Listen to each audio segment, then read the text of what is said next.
Itu terbaru. Baik, yang keduanya, Rosmah menggesa tindakan diambil terhadap Ngah Komeng yang menyiarkan gambar beliau. Saya ada tengoklah gambar tu, tapi saya tak baca detail lah tuan-tuan. Jadi seolah-olahnya siapa undi BN itu dapat Rosmah, siapa undi BN dapat Najib. Itulah yang dimain-mainkan. Dia dah tak puas hati lagi dengan Najib, tuan-tuan. Dia nak kuasa lebih lagi. Siapa undi BN, undi Daceng dapat Najib, dapat Rosmah. Isu itu yang dimain-mainkan oleh Ngah Komeng. Jadi Rosmah meminta tindakan dikenakan ke atas Ngah Komeng.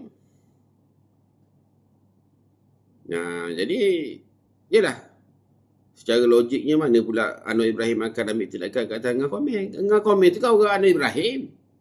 Rosmah ni kenal tak kenal kaca, kenal tak kenal pemata. Saya pun kadang-kadang tak percaya juga Rosmah ni. Bekas First Lady of Malaysia, kau takkan tak tahu undang-undang. Kan? Ada pula Rosmah suruh Anwar Ibrahim ambil tindakan ke atas Ngah Komeng. Rosmah suruh Saifuddin Nasution ambil tindakan ke atas Ngah Komeng. Mana masuk di akal tu? Tak masuk di akal. Tapi kalau tak masuk di akal, kenapa Rosmah membuat seruan yang tak masuk akal? Itu yang timbul persoalan. Sedangkan Tony Puah yang menyindir Sultan Selangor pun tak dikenakan tindakan. Tony Puah yang menyindir TMJ pun tak dikenakan tindakan. Sedangkan Tony Puah tu bukannya menteri. Apa Rosmah nak expect Anwar Ibrahim dengan Saifuddin Nasution dan dengan Ketua Polis Negara nak ambil tindakan ke atas Ngah Komeng, Menteri Perumahan? Lagi tak masuk akal, tuan-tuan.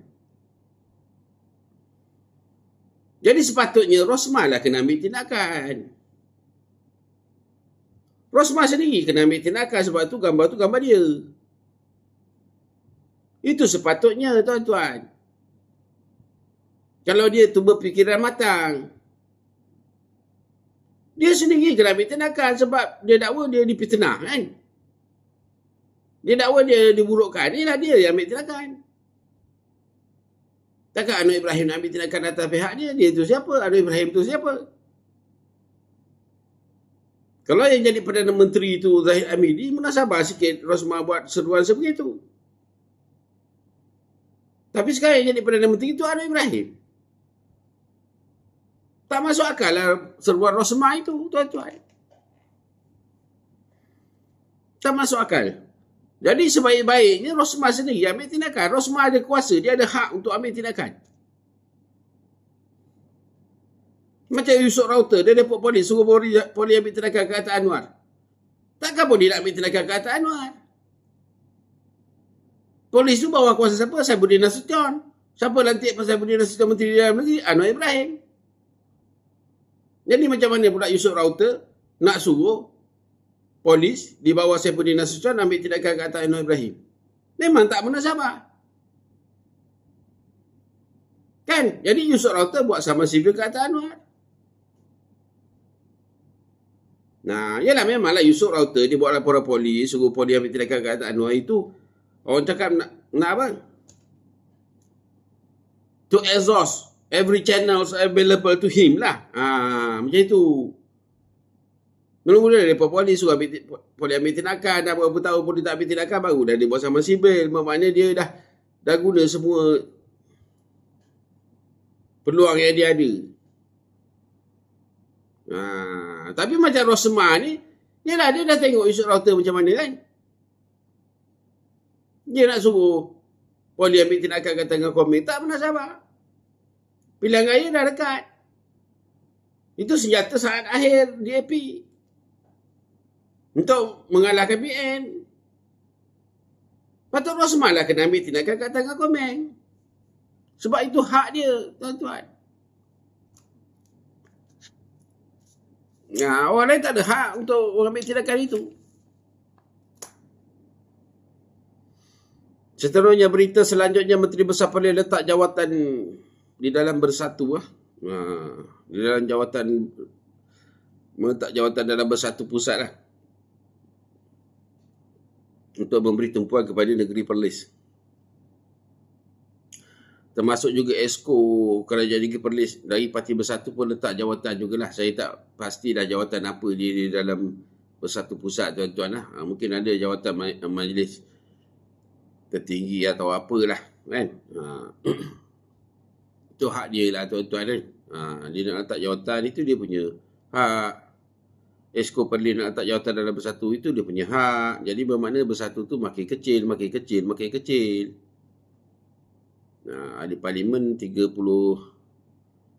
dah tinggal 6 orang tuan-tuan. Makin lemahlah Bersatu itu. Itulah kiparah yang Allah Ta'ala turunkan ke atas Parti Bersatu. Dulu Parti Bersatu tu ahli Parlimen dia mula-mula berapa? 13 orang ke berapa tuan-tuan? Yang Mahathir jadi Perdana Menteri tu. Ahli Parlimen Bersatu belas-belas saja, tak sampai 20 pun. Pada masa tu Pak Wan kereta terbang pun ahli Parlimen, Alor Gajah. Tuan-tuan ingat tak masa itu? No, bukan main garang Pak Wan kereta terbang. Nak buat kereta terbang, dia kata tuan-tuan. Ahli Parlimen Alor Gajah masa itu. Masa tu ahli Parlimen Bersatu dalam 13 orang, 14 orang aja. Mahathir jadi Perdana Menteri tu. Lepas tu PRU 15. Kan? Masa tu Bersatu dari kerajaan. Muhyiddin sebelum tu Perdana Menteri gantikan Mahathir kan. Lepas tu Ismail Sabri naik gantikan Muhyiddin. Tapi Muhyiddin masa tu masih lagi pengurusi Nakol. Naik helikopter kulu-kilir tuan-tuan. Dia pengurusi Nakol. Dan ada orang cakap dia masih lagi dapat allowance atau dapat bajet untuk TPM. Sebab Ismail Sabri tak lantik TPM pada masa tu kan. Jadi pilihan raya umum ke-15. Bersatu dapat 31 kerusi. Bermakna lebih banyaklah daripada PRU 14 kan. Tapi bagaimanapun. Yang 31 tu hari ni dah tinggal 6 orang tuan-tuan. Menteri Besar Perlis pun tinggalkan Muhyiddin. Esko Kerajaan Negeri Perlis dari Bersatu pun tinggalkan Muhyiddin. Dengan alasan nak tumpukan masa kepada Perlis, tak sempat nak hadir mesyuarat di Kuala Lumpur, tuan-tuan. Maka kecewalah Muhyiddin. Daripada sekecil-kecil orang sampai sebesar-besar pemimpin telah tinggalkan Muhyiddin. Ini semua kifarah dari Allah Ta'ala, tuan-tuan. Ini semua bukan kerja kunci tanah, bukan kerja Najib, bukan kerja orang semata. Ini semua kerja Allah Ta'ala. Walillahil mulk tu'til mulk liman tasya' kan. Dan apa milik Allah lah kerajaan itu, dan dia memberikan kerajaan itu kepada sesiapa yang dia nak. Pada satu masa Parti Berbumi itu menang 13 kerusi, 14 kerusi, tapi dia berikan kerajaan itu kepada Mahathir. Sebab itu takdir, itu kehendak Allah Ta'ala masa tu tuan-tuan. Lepas tu Muhyiddin dia gulingkan Mahathir, dia pula jadi Perdana Menteri.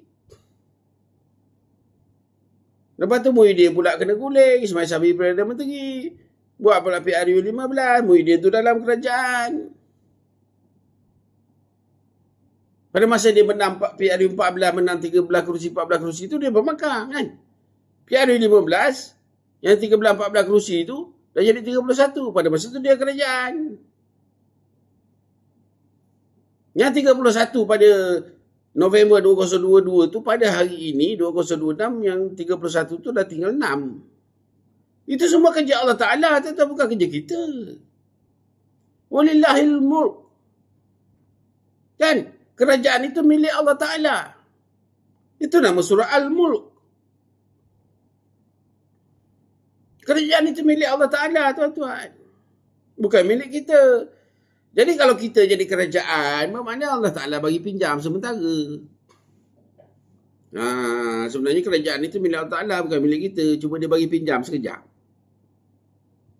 Macam itu tuan-tuan. Jadi hari ini Parti Berbumi semakin mengecil. Kalau contoh Anwar Ibrahim nak tolong besarkan Parti Bersatu pun tak boleh tuan-tuan.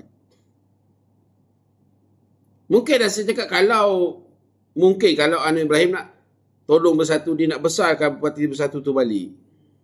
Saya tak nampak Anwar Ibrahim mampu melakukannya. Walaupun Anwar Ibrahim letak money dekat Bukit Kepong, India, di mana Bukit Kepong tu tak ada pun pengundi India, tapi Anwar Ibrahim letak juga pengundi calon India dari PKR kan. Konon-konon nanti memudahkan Syahrudin menang dari Parti Bersatu. Tapi belum tentu lagi Syahrudin boleh menang dengan mudah, tuan-tuan. Barisan Nasional dekat Bukit Kepong tu bukan dia tidur, dia pun buat kerja juga.